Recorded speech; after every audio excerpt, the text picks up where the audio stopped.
Welcome to Season 6 of Modern Warfare and Warzone, what is likely the final main supported season of the game. We got an update today that granted us tons of new content to discuss, from new operators, weapons, battle pass items, and more, down to technical changes spanning the likes of C4, shotgun adjustments, and more.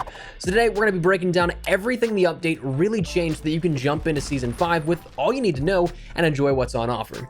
That said, we've got a lot to discuss as we go along, so let me know your thoughts on any and all of it. What maps do you like? What modes? What changes? You name it. Let me know in the comments down below. As well, if you are new to the channel, perhaps part of that 62% of viewers not subscribed, do be sure to do so to stay up to date with all things Modern Warfare, Warzone, and of course Black Ops Cold War. We're on the road to 400,000 subscribers, and I'd love to have you a part of the community. But anyways, let's dive into it because there's a lot to discuss. Let's firstly start out with the new content additions. After all, this update itself for a new season is a DLC update when all things are said and done. The first thing we can really discuss is that of the Battle Pass, and I don't want to go at it too much into detail here with this because we did put up a video earlier in the evening, overnight, showcasing every item that will be in this Battle Pass here for you, so you can definitely take a look at that and see everything if you really want to. But again, this is the 6th introduction of the Battle Pass here, and again, maybe likely even our last Battle Pass for Modern Warfare. But this includes another 100 tiers of content to grind out over the next couple of weeks, including the new operator of Farah at the base of the Battle Pass, the new weapons of the AS Val, the SPR-208, new blueprints, XP tokens, and more as you grind through your time in the Battle Pass. But you'll find plenty to go through, and of course, it kicks off our content here that we see introduced within Season 6. As for the weapons themselves, talking a little bit about those in particular, because that's a big part that was added as well. We have the SPR-208 at tier 15 and the AS Val at tier 31. Both are absolutely free, no charge whatsoever. There is the premium battle pass you can buy into, but both of these weapons are available even if you don't put anything into the battle pass. You can just simply play and unlock those as time progresses. Now, as for the SPR-208, this marksman rifle is honestly a ton of fun. It feels pretty powerful once you get it in your hands, feels beefy. It's a one-shot kill depending on where you end up hitting your shot in MP. In Warzone, I didn't get enough time to really play around with it too much to fully break everything down, but it felt like it was breaking armor every single time I took shots, rather than even if I was hitting the head, it wouldn't be a one-shot down there. So that may be something like the Rytex introduction that may not be functioning properly, so we'll have to wait to see if that gets some clarification here with it. But that was a ton of fun. Nice quick scoping marksman rifle if you want to play around with that. The AS Val at its base is kind of tough to use if you're going to go into multiple engagements because you only have 20 shots to begin with. The kick is relatively manageable, but it's definitely noticeable. So once you kit it out with attachments and all, it of course does become much better, but it is something that at its base, you do need to work on it a little bit. So grind this out. Both are fantastic weapons. Will they replace any of the meta? I think that's yet to be seen. I'm going to go out on a limb and say from preliminary testing, it may not break those top weapons in the meta. It may contend with them at the best, but I don't think they may be favorites over some other weapons already out there. Maybe that comes back to bite me in the butt, but we'll have to see. As for the maps, Station was a 2v2 high-action map, especially if you play it right now. It's fantastic within the face-off playlist. A lot of fun to play around with in regular game modes and regular builds that you have on offer, rather than just the regular standard gunfight. So jump into that while you have the opportunity to. Tank Factory is something that it's big, like really big. 6v6 doesn't play too well on it in my mind on this one. It definitely feels like it was built for 10v10 play, but coming back to what we talked about as of yesterday, how it was looking like the Black Ops Cold War leaked footage map from months ago, I'm still up in the air on this one. It seems to be almost identical in build, but maybe I'm just remembering incorrectly here with this. So we'll have to wait and see if anything becomes of that, but still something that caught my eye and I'm still a little caught up on. Broadcast, well, it's broadcast. Deep spawns, balcony camping, it's the classic broadcast you probably know, love, or maybe hate returned for Modern Warfare. Overall, if you have played broadcast in the past before, you're likely going to have a good hand on it already, so you can jump right into it, play it however you want. Riverside, admittedly, I didn't get to play this even once within an hour of searching. I'm sure that'll be fixed out by the time you see this video, or at least I hope that's the case, but right now I feel like it's not even in the rotation, so can't really offer up my feedback on it.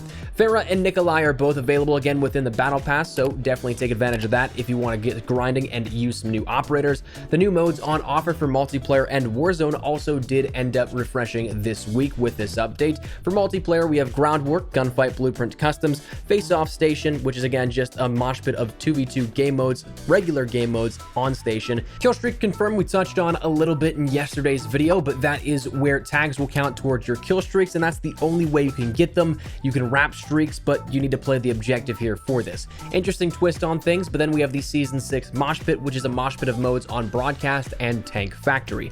For Warzone, we have solos, duos, trios, quads, and plunder trios, but also the new addition of Armored Royale quads. Admittedly, I'm not a huge fan here of this one. Your main objective is to keep that truck alive that you end up having, and so if you lose that, well, you don't have any respawns, but for whatever reason, man, it didn't feel good to me. I just couldn't get behind it. I'm probably not going to play it all that much, but that was added in here. As for other Warzone changes, of course, we had that new metro system. There's multiple stops. There's decent loot in the rooms there. There's multiple entryways, multiple points there that you can access it. If you go on the tracks, it's not instantaneous death like we thought beforehand, and what it seems like it was worded as such. Shooting the train doesn't actually stop it from moving all the time either. You can also end up getting the unable to shoot glitch if you end up getting too close to the doors and the ends of the train cars while it starts moving and fast traveling. And the big question on everybody's mind, I'm sure, is yes, you can get run over by the train. Jumping back real quickly though to Armored Royale, those trucks you don't have to worry about in regular Warzone. That's simply just for the LTM, so those aren't there as well. That change was only made in a very specific subset of Warzone. Then outside of gameplay changes and things that you can actually interact with, we saw new additions in the shop, as we do not only every week but also every season. In the featured category, we have the Undead Forces with Hellhound Pet Bundle and the Fool's Gold 3 Bundle. The Undead Forces has the Red Menace Sid skin, which is the outfit for Nikolai from Zombies, the Primus M4A1, the Hellhound Operator finishing move, the Hoodam Quip, the Bitey Charm, the Crazy Place calling card, the Dust to Dust emblem, and the Wall Buy spray. This, for 1,600 COD points, is a not-so-subtle reference to Zombies and a crossover that may be happening here with this, so keep an eye out, but definitely something you may be interested in. The Fool's Gold 3 Bundle for 900 COD points comes along with an awesome-looking Executive Suite Grau 556. I love this. It was an instant cop here for me with this one, the Sneaks Weapon Charm, and the Defunct Sticker. Now, there were some other items introduced, like the Comfortable Death Bundle with the Opulence ISO variant, the new Holiday Bundles, the Mac 8 CQC Pro, and 2 Wolves Bundles that are first of many items in the Season 6 offerings, but that is again dependent upon the player, which ones you may have, if all of them, or maybe just some of them. Those are more individually tailored rather than featured, which are guaranteed to all players. Now, as of the time of recording this, I don't have a solid answer yet, so I don't know if I can say anything officially just yet, but if you'd like to show some love to the channel and you're looking to pick up anything new, to my knowledge, you may be able to do so after 3 p.m. Eastern, if you know what I'm not saying here, that is. But rounding out some stuff on the front-facing side, we of course got a new max rank reward here. If you end up ranking up to 155, it showcased that you'd end up getting the Slipper Clutch AUG variant. We also saw new trials introduced here for Season 6, as we get with every single season. Trials are a great way if you use double XP tokens to rank up really fast, if you can guarantee yourself that max reward out of it. I'm going to be going back and doing these and ranking up probably 15, 20, maybe even 30, depending on where I start this at. Ranks in a very short period of time. Definitely jump into that. New officer challenges are available, so that's another 100 tiers to grind through and get you some new emblem rewards for that. And then that is the big stuff here on the front-facing side, and we can move over into some stuff on the back end. Now, this isn't everything here in terms of technical changes and on the back end changes, but I can leave the link down there in the description below to the patch notes if you want to check out the full thing. Let's talk about the noteworthy stuff. Firstly, C4 was changed here all around, in which there's now a slight delay when performing a quick detonation.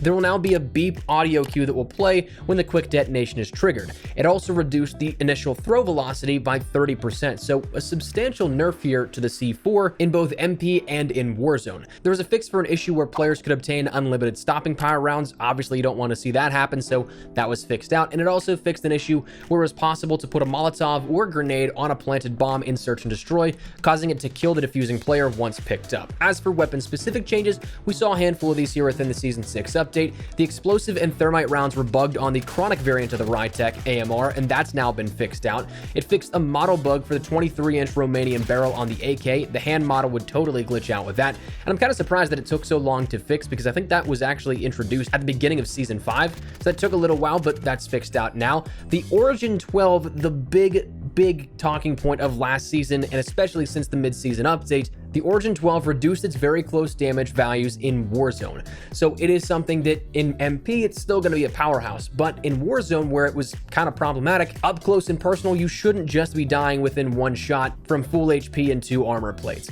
So that should be something that's fixed out here at this. But shotguns, that's where it was kind of the seesaw here, where one went down, the others went up. Shotguns were increased in the damage of the slug rounds in Warzone all around. So shotgun play still may be something that is irritating here in the next couple of days to weeks, but that was adjusted as well.